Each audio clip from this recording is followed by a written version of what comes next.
अस्सलाम वालेकुम जी फ्रेंड्स। आज का जो हमारा टॉपिक है वो है स्कूल ऑफ थॉट्स।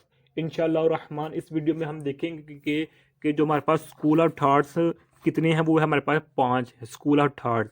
फर्स्ट है हमारे पास स्ट्रक्चरलिज्म, सेकंड है फंक्शनलिज्म, थर्ड है हमारे पास बिहेवियरिज्म, और फोर्थ हमारे पास साइको एनालिसिस, और लास्ट यानी कि जो फिफ्थ हमारे पास वो है गेस्टाल्ट साइकोलॉजी। आज हम इंशाल्लाह रहमान इस वीडियो में जो 5 स्कूल ऑफ थॉट्स हैं उस पर बात करने की कोशिश करेंगे। ओके, तो आइए स्टार्ट करते हैं टॉपिक को कायदा तौर पर। बिस्मिल्लाहिर्रहमानिर्रहीम, सल्लल्लाहु अला मुहम्मद सल्लल्लाहु अलैहि वसल्लम। पहला है हमारे पास जो स्कूल ऑफ थॉट है वो है स्ट्रक्चरिज्म।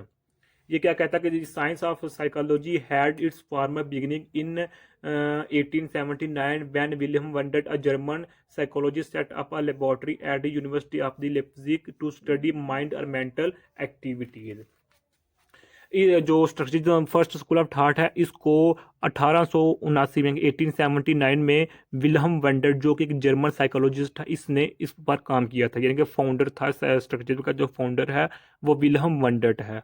ओके, इसने लिप्जिग नाम की एक यूनिवर्सिटी थी, वहाँ एक लेबॉर्ट्री बाकायदा तौर पर कायम की हुई थी, जहाँ इन जो जानदारों की मेंटल या माइंड एक्टिविटीज को स्टडी किया जाता था फॉर्मली तौर पर, बाकायदा तौर पर। ओके हो गया।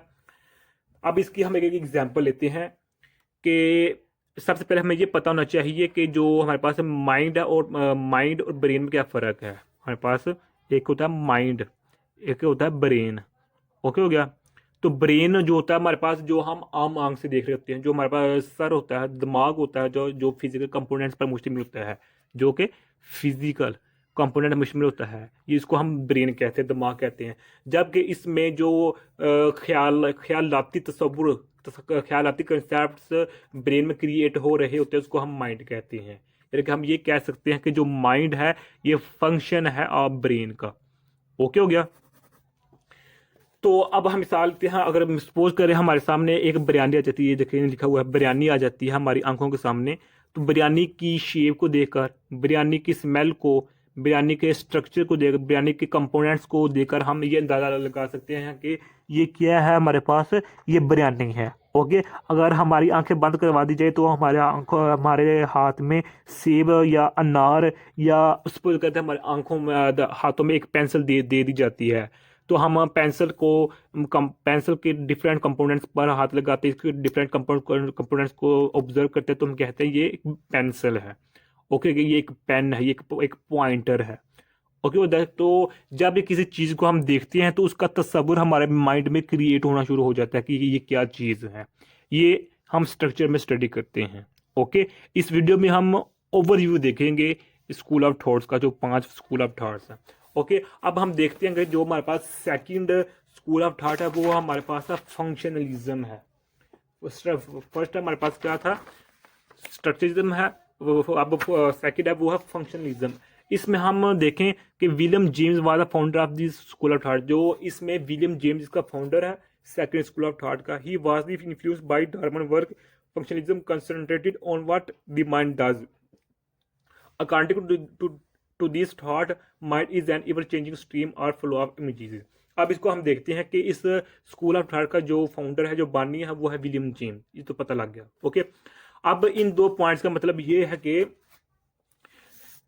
जिस तरह हमने पिछली एग्जांपल ली कि जो बिरयानी है, बिरयानी की कंपोनेंट्स की, बिरयानी की स्मेल, बिरयानी की शेप को देखकर हम कह सकते हैं कि ये बिरयानी है, क्योंकि हमने देखा, हमारे जहनों में, एक दिमाग में एक कंसेप्ट क्रिएट हो जाता है कि ये बिरयानी है।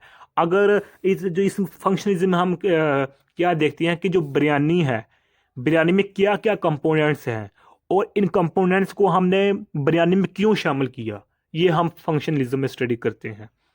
ओके, कि concentrated on what the mind does, कि हमारे जो जहन, दिमाग है, द माइंड में जो फंक्शन बन रहा होता है, जो कंसेप्ट क्रिएट हो रहा होता है, वो क्यों हो रहा है। अगर हम छोटी सी मिसाल लें, एक सोसाइटी होती है, सोसाइटी, अगर हम सोसाइटी को स्ट्रक्चरिज्म की नज़र से देखें तो स्ट्रक्चरिज्म क्या कहता है कि ये सोसाइटी है, इसमें जानदार होते हैं, बेजानदार चीज़ें होती हैं, जानवर होते हैं, प्रेत होते हैं, फसलें होती हैं, बागात होते हैं। ये स्ट्रक्चरिज्म कहता है। अगर हम इसी सोसाइटी को फंक्शनलिज्म की आँख से देखें कि फंक्शनलिज्म के कंसेप्ट की मदद से देखें तो फंक्शनलिज्म के ज़रिए हम ये देखते हैं कि सोसाइटी में ये तो पता लग गया कि जानदार होते चीज़ें होती हैं, बेजानदार चीज़ें होती हैं, जिन्नात भी होते हैं, पौधे होती हैं, फसलें होती हैं, चिरिंद परिंद होते हैं, जानवर होते हैं, लेकिन ये सोसाइटी में होते क्यों हैं, इनकी ज़रूरत क्यों होती है सोसाइटी में, ये हम फंक्शनलिज्म में स्टडी करते हैं। इसका मतलब ये हमसे अलमुख्तसर हम ये कह सकते हैं कि स्ट्रक्चरलिज्म में हम देखते हैं कि व्हाट कि एक सोसाइटी में क्या क्या है, एक बिरयानी में क्या क्या चीज़ें हैं, एक पेंसिल के क्या क्या कंपोनेंट्स हैं। जबकि फंक्शनलिज्म में हम स्टडी करते हैं, व्हाट भी स्टडी करते हैं क्या क्या है, हाउ भी स्टडी करते हैं कैसे है, एंड वाई क्यों है। ये तीनों चीज़ें हम फंक्शनलिज्म में स्टडी करते हैं। ओके हो गया। अब इसमें ये भी है कि according to this thought mind is an ever changing stream और फ्लो ऑफ इमेजेस। इसका मतलब ये है कि जब मुख्तलिफ चीज़ें, नई चीज़ें, डिफरेंट चीज़ें हमारी आंखों के सामने आती हैं तो उसी चीज़ के हवाले से हमारे दिमाग में, माइंड में एक कंसेप्ट क्रिएट हो जाता है। मिसाल के अगर हमारे सामने एक नई बाइक आ जाती है, एक न्यू बाइक आ जाती है, एक नया मोटरसाइकिल आ जाता है, तो हमारे माइंड में एक कंसेप्ट क्रिएट हो जाता है कि ये एक बाइक है, क्योंकि उसका हमने शेप पे देखा, उसकी कलर को देख रहे हैं। अगर इसी तरह हमारे सामने न्यू कार आ जाए तो इसी के हवाले से हमारे जहन में एक कंसेप्ट क्रिएट हो जाता है। अगर हम कोई पौधा देखें, कोई जानवर देखें, उसके हवाले से हमारे माइंड में एक कंसेप्ट क्रिएट हो जाता है। ओके हो गया। अब हमारे पास हम ये कह सकते हैं कि mind is an ever changing, कि हमारे पास जो माइंड है ये एवर चेंजिंग स्ट्रीम है, या हम कह सकते हैं ये फ्लो ऑफ इमेजेस है। जो mind is the product of the flow of images है, कि ये टाइम के साथ साथ मुझे चीज़ों को देखकर नई नई चीज़ों को देखकर ये चेंज होता रहता है माइंड में, जो कंसेप्ट क्रिएट हो रहे होते हैं। ओके। अब हमारे पास जो थर्ड है वो है बिहेवियरिज्म। इसमें क्या होता है कि इसमें John B Watson became the founder of the school of thought, कि जो हमारे पास थर्ड स्कूल ऑफ थॉट है वो बिहेवियरिज्म, इसमें जो फाउंडर है वो है जॉन बी वॉटसन। ये क्या कहता है, ही believe that psychology should be the science of over behaviour that can be observed and study through objective measurements. अब ये पॉइंट ध्यान से समझिएगा, इधर फ्रेंड्स ध्यान से समझिएगा कि जो बिहेवियरिज्म है, जो हमारे पास बिहेवियरिज्म ये दोनों स्ट्रक्चरिज्म से और फंक्शनलिज्म दोनों से डिफरेंट है। ये कहता क्या है कि बिहेवियरिज्म कहता क्या है कि किसी भी इंसान, किसी भी शख्स की साइकोलॉजी को मालूम करना है तो उसके ओवर बिहेवियर को हम ऑब्जर्व करेंगे, तो स्टडी करेंगे, तब ही हम उस शख्स की साइकी को समझ सकते हैं। ओके। जबकि स्ट्रक्चरिज्म में और फंक्शनलिज्म में जो थे दो स्कूल ऑफ थॉट्स है, उसमें हम स्टडी करते हैं कॉन्शियसनेस को, यानी कि इंटरनल चीज़ों को हम स्टडी करते हैं, दिमाग के अंदर जो चल रही होती हैं।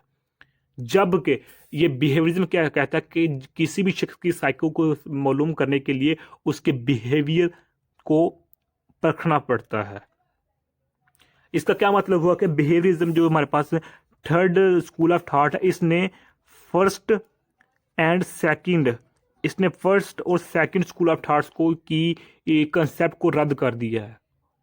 फर्स्ट और सेकंड स्कूल ऑफ थॉट्स के कंसेप्ट को रद्द कर दिया, उनको नफी कर दिया है कि क्या इसके मुताबिक कि जो स्ट्रक्चरिज्म के कंसेप्ट है वो भी गलत हैं और जो फंक्शनलिज्म उसके कंसेप्ट गलत हैं। बल्कि ये कहता है कि मेरे कंसेप्ट ठीक है। वो क्या कि किसी भी शख्स की साइकोलॉजी को मालूम करना है तो उसके ओवर बिहेवियर को मालूम करना पड़ेगा। जब किसी शख्स के बिहेवियर को, किरदार को हम जांचेंगे तो हम उसकी साइको को मालूम कर सकेंगे। ओके हो गया। यहाँ याद रखिएगा कि जो बिहेवियर होती है उसकी दो टाइप होती हैं, एक कोवर्ट होती है एंड एक ये होती है ओवर्ट होती है। ओके। कोवर्ट होती है इंटरनली तौर पर, जिसको हम फिजिकल हाथ नहीं लगा सकते, जब ओवर्ट होती है जिसको हम फिजिकल देख सकते हैं या हाथ लगा सकते हैं। ओके हो गया। अब इसमें लास्ट क्या कि he mention that the proper subject matter for psychology was behaviour and behaviour. इसका मतलब क्या है कि इसने यही कहा था कि किसी भी शख्स की साइकी को, किसी भी जानदार की साइकी को मालूम करना है तो उसके बिहेवियर को ही देखना पड़ता है। अगर हमें उसका बिहेवियर नहीं पता तो उस शख्स की हम साइकी को मालूम नहीं कर सकते। जबकि स्ट्रक्चरिज्म जो या फंक्शनलिज्म क्या कहता है कि अगर हम किसी चीज़ को देख लें, उसके कंपोनेंट्स को देख लें, उसका शेप को या उसके स्ट्रक्चर को देख लें तो हम कह सकते हैं कि ये क्या चीज़ है, इसकी साइकी क्या है, इस शख्स की साइकी क्या है, इस चीज़ की साइकी क्या है। ये फर्स्ट और सेकंड स्कूल ऑफ थॉट कहता है। जबकि थर्ड जो स्कूल ऑफ थॉट वो कहता है कि नहीं, जब तक हम किसी शख्स, किसी चीज़ की बिहेवियर को नहीं जानते उस वक्त हम कह नहीं सकते कि ये क्या है, इसमें क्या है क्या नहीं है। ओके हो गया। तो अब हम हमारे पास जो फोर्थ स्कूल ऑफ थॉट है वो हमारे पास आ जाता है psycho analysis. Okay, psycho analysis, इसका जो फाउंडर है, बानी है, वो है सिगमंड फ्रॉइड है। ये was founder of the psycho analytic school, यानी कि जो फोर्थ स्कूल ऑफ थॉट है उसका जो बानी है वो सिगमंड फ्रॉइड है। He specialise in the disorder of the nervous system. ये एक्चुअली तो तौर पर ये फिजिसिस्ट था और ये जो नर्वस सिस्टम के डिसऑर्डर में स्पेशलिस्ट था। ओके हो गया। अब इसका कंसेप्ट देखते हैं, ये क्या कहता है। He is believe that if unconscious conflict could be brought into the patient consciousness they would lose their power to control the patient's life। अब ये क्या कह रहा है, जो सिगमंड है इस स्कूल का, स्कूल ऑफ थॉट का बानी है, वो कह रहा है कि बहुत से लोग ऐसे होते हैं, पीपल ऐसे होते हैं जो कि फिजिकल तौर पर, जिस्मानी तौर पर अच्छे नज़र आ रहे होते हैं, हेल्थी नज़र आ रहे होते हैं, लेकिन वो फिर भी कह रहते होते हैं कि हम अपनी दिमाग, अपनी साइको को मेंटेन नहीं रख रहे। तो उसका क्या मतलब है? तो इसने इसका मतलब ये निकाला था कि कुछ लोग ऐसे होते हैं जो जिस्मानी लिहाज से बिल्कुल ठीक होते हैं, हेल्थी होते हैं, लेकिन वो अपनी साइको को मेंटेन नहीं रख रहे। तो इसने वजह ये निकाली कि उसकी वजह ये होती है कि वो इंटरनली तौर पर, वो मेंटली तौर पर बीमारियों का शिकार होते हैं। ओके हो गया। आप लोगों में अक्सर ऑब्जर्व किया होगा कि कुछ लोग होते हैं जो हट्टे कट्टे नजर आ रहे होते हैं, खूबसूरत नजर आ रहे होते हैं, लेकिन वो उनकी साइकी उस तरह नजर नहीं आ रही होती जिस तरह उनका फिजिकल जिस्म नजर आ रहा होता है। तो इसका क्या मतलब है कि वो मेंटली तौर पर बीमारियों का शिकार है। आम अल्फाज में हम ये कह सकते हैं, कोई आशिक जबकि जब कोई महबूबा उठ जाती है तो वो जिस्मानी तौर पर ठीक होता है, लेकिन वो रूहानी तौर पर क्या होता है, वो अपनी साइकी को मेंटेन नहीं रख रहा था। तो हम कहते हैं ये आशिक है, ये पागल हो गया है। इस तरह के लोग होते हैं। हाँ, हर शख्स नहीं होता, ये भी बात है। तो इसने सिगमंड में यही बात बताई थी कि लोग ऐसे होते हैं जो फिजिकल तौर पर अच्छे नजर आ रहे होते हैं, लेकिन वो अपनी साइकी को मेंटेन नहीं रख रहे होते जिस तरह के रखना होता हुआ होता है, रखना चाहिए। उस तरह अपनी साइकी को मेंटेन नहीं रख रहे। तो इसने यही वजह बताई कि वो मेंटली तौर पर डिजीज का शिकार हुए होते हैं। तो इसमें यही बताया है कि जब भी किसी शख्स को अनकॉन्शियसनेस हालत में होता है, वो जब भी एक आदमी फिजिकल तौर पर ठीक होता है लेकिन मेंटली तौर पर वो ठीक नहीं होता, तो वो अनकॉन्शियसनेस स्टेट में होता है। तो इसने ये कहा था, सिगमंड में यही कह रहा है कि किसी भी शख्स की अनकॉन्शियसनेस स्टेट को कॉन्शियस स्टेट में तब्दील कर सकते हैं, तब्दील चेंज कर सकते हैं। कैसे? वो दो मेथड्स के जरिए हम चेंज कर सकते हैं। ओके हो गया। वो दो मेथड्स क्या है कि एक हमारे पास ड्रीम मेथड है, एक हमारे पास होता है ड्रीम इंटरप्रिटेशन है, ड्रीम इंटरप्रिटेशन है, ये फर्स्ट है हमारे पास। और जो हमारे पास सेकंड है वो हमारे पास फ्री एसोसिएशन होता है, फ्री एसोसिएशन। इन दो मेथड्स के ज़रिए हम जो फिजिकल तौर पर अच्छा नज़र आ रहा होता है शख्स, लेकिन मेंटल तौर पर बीमारी का शिकार होता है, उसको अनकॉन्शियस हालत से कॉन्शियसनेस हालत में, यानी कि अच्छी हालत में, मेंटल तौर पर अच्छी हालत में लाने के लिए ड्रीम इंटरप्रिटेशन और फ्री एसोसिएशन दोनों वे का सहारा लेकर उसको हम कॉन्शियसनेस हालत में ले आते हैं। ओके, तो ये कहता था साइको एनालिसिस। ओके, अब हम बात करते हैं जो हमारे पास लास्ट पे बच जाता है, वो है गेस्टाल्ट साइकोलॉजी। अब जो हमारा ये पांचवा गेस्टाल्ट साइकोलॉजी है, ये इसमें हम स्टडी करते हैं as a whole. Gestalt psychology is a school of thought that looks at human mind and behaviour as a whole. इस जो स्कूल ऑफ थॉट जो जो हमारे पास ये पांचवा है, इसमें हम किसी शख्स की साइकी को एज अ वूल, यानी कि मुकम्मल कंप्लीट स्टडी करते हैं। ओके, तो gestalt psychology goal was to study perception learning problem solving as a whole, यानी कि किसी भी शख्स में जो भी शख्स की साइकिल को मालूम करने में जो भी परसेप्शन लर्निंग या प्रॉब्लम सॉल्विंग आ रहे हैं, उसको हम एज अ वोल स्टडी करते हैं। ओके हो गया। अगर हम इसकी मिसाल लेना चाहें तो अगर एक ये हमारे पास मोबाइल है, मोबाइल है, तो उसमें एक हम इमेजेस देख रहे हैं, ऐसे कर रहे हैं, ये टच मोबाइल है, तो इसमें हम इमेजेस देख रहे हैं, एक इमेज देखते हैं, आगे कर रहे हैं, दूसरी इमेज आती है उसको देख लेते हैं। तो हमें ऐसा लगता है हालांकि हम एक ही इमेज देख रहे हैं, लेकिन हमें फ्लो ऐसा नज़र आता होता है कि ये एक कंप्लीट साइकिल चल रहा है। ओके हो गया। अगर हम इसकी सेकंड एग्जांपल लेना चाहिए तो इस तरह से ले सकते हैं कि ये दो पार्टिकल्स हैं जो क्लोजली स्पेस पर आपस में एक दूसरे के साथ बड़े हुए हैं, लेकिन जब एक दूसरे वाइब्रेट करते हैं तो जो यहाँ शख्स खड़ा होगा तो वो देखेगा कि ये एज अ वूल वाइब्रेट कर रहे हैं दोनों पार्टिकल्स, हालांकि ये इन दोनों के दरमियान स्पेस है। ओके, तो ये गेस्टाल्ट साइकोलॉजी है। और इसका जो बानी था मेरे वो पास था मैक्स, मैक्स था इसका बानी, मैक्स वर थीमर इसका बानी था, इसका फाउंडर था गेस्टाल्ट साइकोलॉजी का। ओके, और इसके अलावा और भी कई साइकोलॉजिस्ट थे जिन्होंने इसका गेस्टाल्ट साइकोलॉजी को स्टडी करने में इस पर काम किया था। ओके हो गया। जो गेस्टाल्ट लफ्ज़ है ये हमारे पास जर्मन लफ्ज़ है जिसका मतलब होता है whole. Whole mean complete, complete mean configuration, मुकम्मल। ओके हो गया। तो ये आज का हमारा टॉपिक था स्कूल ऑफ थॉट्स। उम्मीद है आप लोगों को इस वीडियो की समझ आ गई होगी। अगर फिर भी कुछ क्वेश्चन पूछना चाहते हैं तो कमेंट की सूरत में पूछ सकते हैं।